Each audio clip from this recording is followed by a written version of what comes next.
So I'm feeling really, really tired today, and I need to eat properly because I have not eaten properly in the last few days. Um, but I just want to say that I've been thinking about like whether me or Leah came first because I feel like it's strange how with other people I can say I think they've had like maybe 3 or 4 lives, and I feel like a voice in my head can actually tell me the number. But I feel like if it can do that, then why is it that I can't tell the difference between which one came first, me or Aaliyah? Like I don't know. Like on one hand, I would say my parents were definitely based on my past life as Darla, and I feel like throughout my life I've had a much stronger connection with her. But I feel like a part of me has been living on kind of survival mode. You know, when you feel like you're just struggling and you can't do what you want to do. I hated the Miley Cyrus view on you can do whatever you want, just believe it and make it happen, because I've been doing that my whole life and I've just been stuck and haven't been able to do or achieve anything that I want. So in a way that belief makes me feel angry, because it's like, well, she got all her beliefs, she got her dream, her wish, all the things that she wanted, and I never did, and I was never allowed or able to do that. If I could make my beliefs come true, I would not have lived the life that I've lived. So, I didn't like that telling, but I don't know. It is an important thing, like which came first, me or Aaliyah. The thought that I might die and become Aaliyah was always on my mind, always on a possibility. And I think a few years ago, in 2013, it didn't bother me. I mean, it was scary to think that I might just die, but my life meant nothing, so I didn't. So I followed the path of just assuming that I needed to be alive. And then as time got on, I got just angrier and angrier, how I felt trapped, how no one was helping me, how people were just bullying me, and then writing songs about me and changing the dates to make it look like they did it before they knew about me. This really, really pissed me off. I was really angry about it. It's like, you're doing this because of me, because you're learning about me, because you know about me, because of the things that I'm telling you, and you're changing the dates to make it look like you're doing this without my help, without anything, and it really, really bothered me. And then the idea of just dying and becoming a Leah, like, was almost like, I don't want that to happen. This is horrible. This is horrible. I want my truth to be got. I need to be alive so that I can say the truth and say what people have done. Um, but yeah, over time, I've just accepted that this world doesn't want me, has never wanted me, isn't willing to help me, isn't on my side. All the people talking about Palladians and spiritual guides from other places coming down and helping people, it annoys me in a way, because I'm like, well, if they're helping you, why are they not helping me? Why are they not doing anything to help me? All the films and the songs and stuff that you're doing, it's not helping me. None of that was helping me. Um, and so I just started developing a huge hatred for humans, and then realizing that, okay, I want everyone to die because of this, and then realizing, okay, well, if I look at things from that perspective, then I guess this what they're doing is helping me. Why? Because the majority of things that they're doing is creating some sort of death cult and promoting the idea of heaven and being the better place, and these spiritual guides, maybe they're from different worlds, and maybe you can get to one of these different worlds, and therefore things that I never thought as helping me are helping me now, but it's only helping me now because I'm so angry with the world over them choosing to ignore me for this long. And I have to accept that things happen for a reason, and this has happened for a reason and stuff. But um, yeah, the question of which came first, me or Aaliyah, that's always bugged me. But I feel like I do have the answers now. If I was to give an answer, my answer would be that I feel on the day that Aaliyah died, I was 14. I keep saying 12,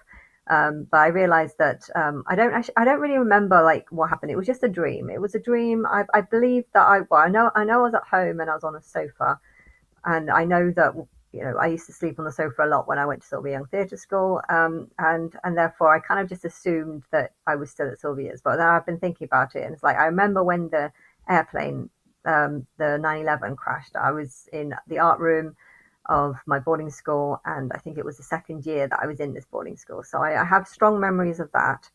Um, and well, Aaliyah died 11 days before that. Now, true, the schools usually start in September, so 11 days before that, I would have been at home. It's a Saturday as well, so I definitely would have been at home, and so all that is true. But Yeah, I thought I was at Sylvia Young at the time that she died, and I wasn't. So at the age of 14, I'd given up on my dreams. Well, I hadn't kind of given up on my dreams.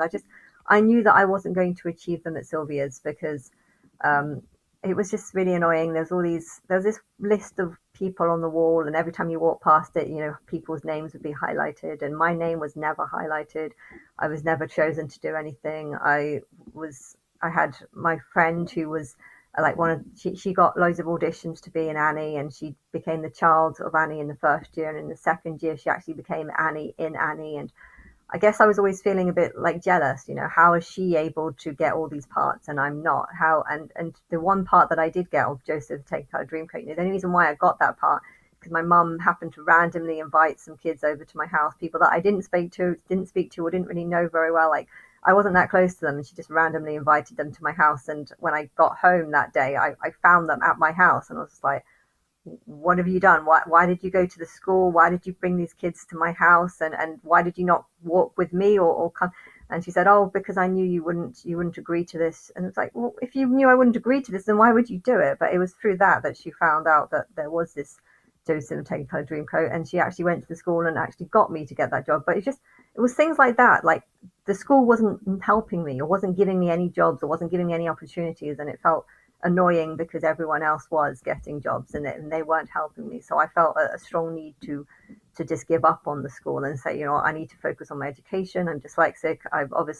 I'm struggling in education because of my brain not being able to remember things, or not being able to remember which order words go. And I was struggling with general memory as well. I think I've always had general memory. I can remember things very clearly, but I can only remember things if they're brought to my head, and it's almost like there's some sort of spirit that's controlling my memory and making me remember certain things and not remember other things.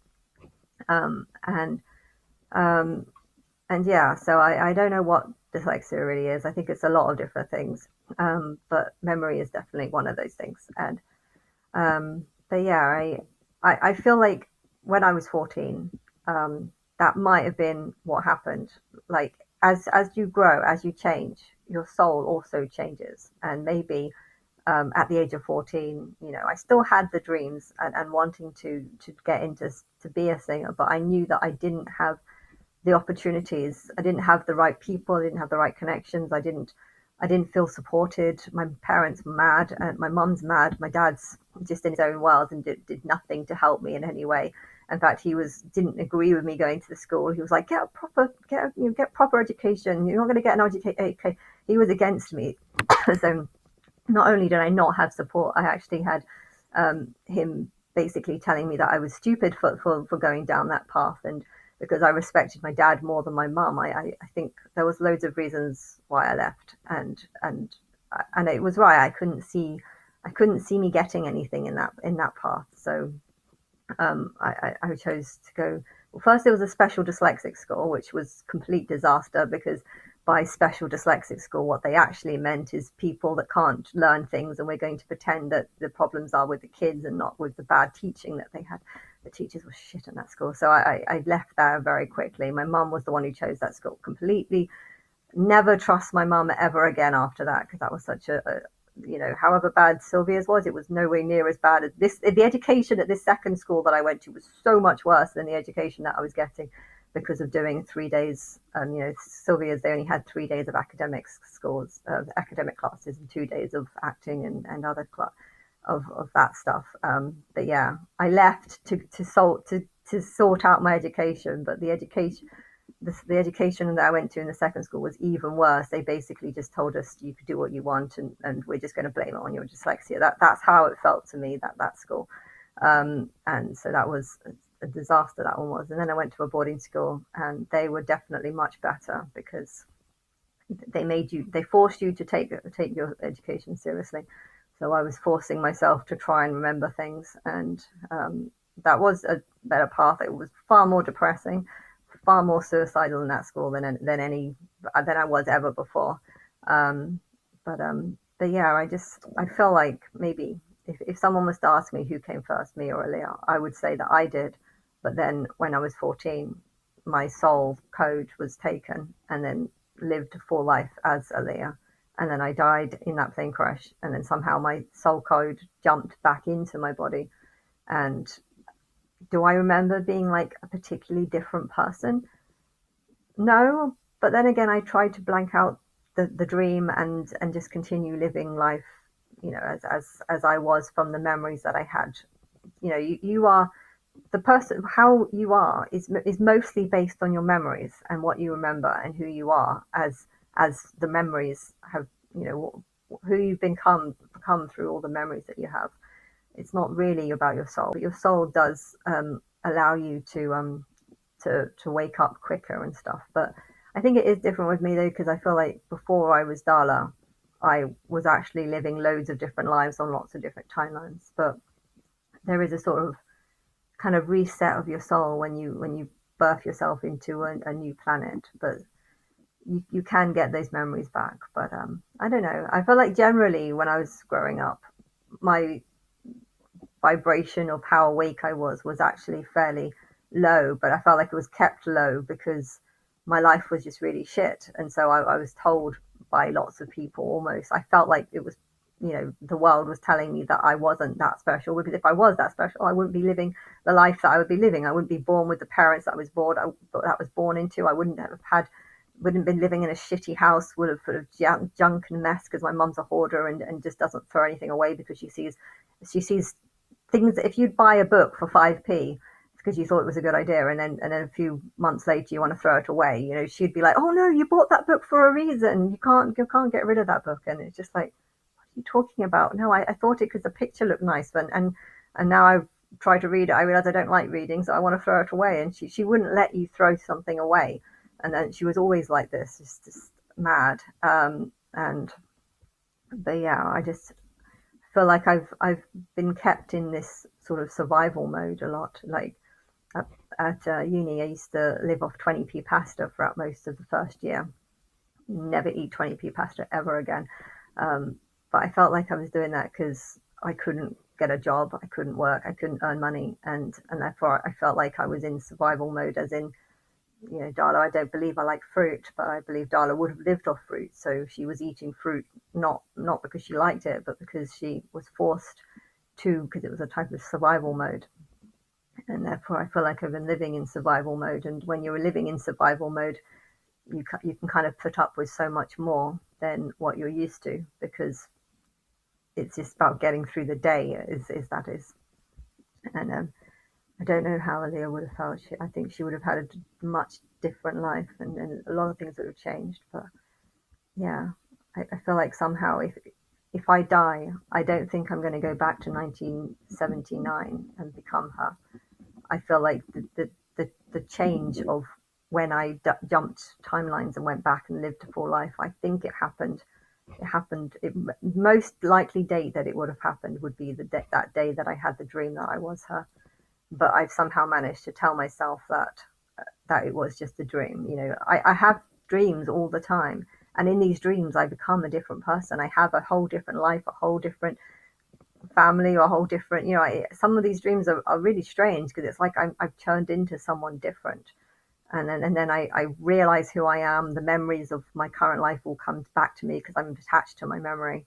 And then I just live on like nothing's happened. And I feel like that's happened quite a few times, and maybe that happened on that day that Aaliyah died, that I believed that I was just living, someone else's life, and then that just ended, and I've, gone back and gained my memory of my current life, and then I've just continued on like nothing's happened. But yeah, it is an important question. I think I was inspired to say this just because someone said that they believe that they could die and then go back 2,000 years and be reborn 2,000 years ago and live 2,000 years ago. And I just don't think that's possible. And likewise, I don't think I can die and go back to 1979. I feel like that's too past now. That's too much in the future. Though you can go back a couple of years. If Martin was Michael, then I think he went back quite a lot of years. But I think Michael always wanted to go back to his childhood and relive his childhood. He felt like he didn't have his childhood. He felt like his child was taken away from him. So I felt like he had a soul that actually wanted to go back time and restart things. So if Michael was Martin, I think feel like going back time to reset things is, something he was able to do, and maybe people around the world are thinking that they too can do that because they're picking up on the spirit, they're picking up on what the spirit can do, and they're picking up on what someone has done. Someone has gone back. I think if Martin was 42 in 2013, and if Michael died in 2009 at 50, I think there was a 38-year gap. I did a rough calculation, and I think it led to be 38 years. So he went back 38 years and then was reborn. But I think if that's likely, that then there's likely that that might have happened to me. But it's not been 38 years now since Aaliyah was born. It's been 45, 45 years since Aaliyah was born. And if I died tomorrow, well, I don't think I'm going to die tomorrow. I think I'm going to live to die when I'm 60, or in my later years or something. I think I'm going to die then. I don't know, but because of this, I don't think I am going to go back and be her. I feel like her was something that I was when I was 14, and then I got to live a whole life where I actually fulfilled all the things that I wanted to do when all the dreams that I had of becoming a singer and stuff. And I feel like I lived out that dream through then, but and then I jumped back in and regained the memories that I had, and then just continued living.